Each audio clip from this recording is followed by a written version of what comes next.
I know you're in your 20s, or perhaps even younger than that, or in your early 30s. But let me ask you an honest question. The way you live your life right now, how and where do you see yourself in the next 30 years? Now, one thing we get carried away as young people is the fact that we assume we are still young and we're going to remain young forever, or rather, we're going to enjoy this life, and there's a moment you're going to be gentle, you be kind, you return back to Allah subhanahu wa ta'ala. Meanwhile, there's no written or unwritten agreement between you and Allah subhanahu wa ta'ala that you're going to last longer than 40 years or even the 30. It is just a privilege. So many people died just 1 year. So many people died 5 years. So many people did not even last a day in this world. You're only privileged to be here. If you really want to be better, you have to start it at this very moment. Don't assume you're going to be spiritually better when you get to your 50s and 60s. I oftentimes sympathize with people in their 60s when I see them with very low or empty spiritual account. You see a person in his 60s, he could not recite the Quran, he knows nothing about the deen, he literally knows nothing. Maybe it's after retirement, some of them will now begin, okay, let me carry a counter and go back to Allah subhanahu wa ta'ala, perhaps starts reciting istighfar. And it shows all of these things don't hide themselves. It will be so clear that this man did not spend, or this woman did not spend her youthful age in the deen path.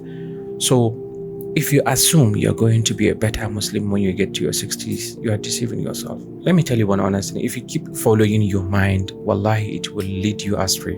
Allah subhanahu wa ta'ala says in the Quran, Inna nafsa la'ammaratun bisu illa ma rahima rabbi. So all our souls, our nafs, will push us towards doing what is so unreligious, what is so immoral, unless few amongst us that are so blessed by Allah subhanahu wa ta'ala. You're young, you're in your 20s, you're in your 30s, you still have hope. I mean, there's no miracle. It cannot just happen miraculously that you see yourself become a Quranic memorizer in your 60s or 50s. It has to start from this very moment.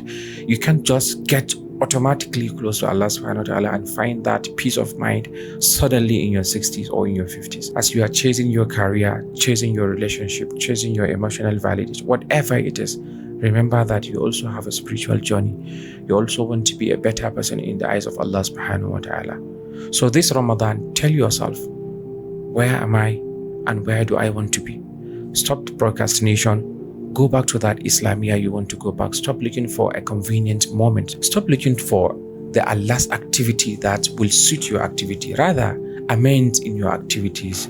Create time for Allah subhanahu wa ta'ala. If it means going back to learn, if it means going back, reflecting on your spiritual upliftment, if it means going back to Islamia, starting from scratch, as time goes on, you will get to be better, you will get to become a better Muslim. But staying stagnant and recalcitrant, thinking things have to go your way and a miracle is going to happen in your 60s, wallahi al-azim, I assure you, when you see yourself in 60s, you're going to regret it. So wallahi al-azim, this Ramadan, tell yourself, I'm going to be a better Muslim. I'm going to be spiritually enlightened and elevated. I am going to be a better Muslim. I'm going to be a person of the deen. I'm going to be close to Allah subhanahu wa ta'ala. Not because of anything, not because I'm old, but because it's worth it. And I'm going to utilize this, my youthful age, for Allah subhanahu wa ta'ala.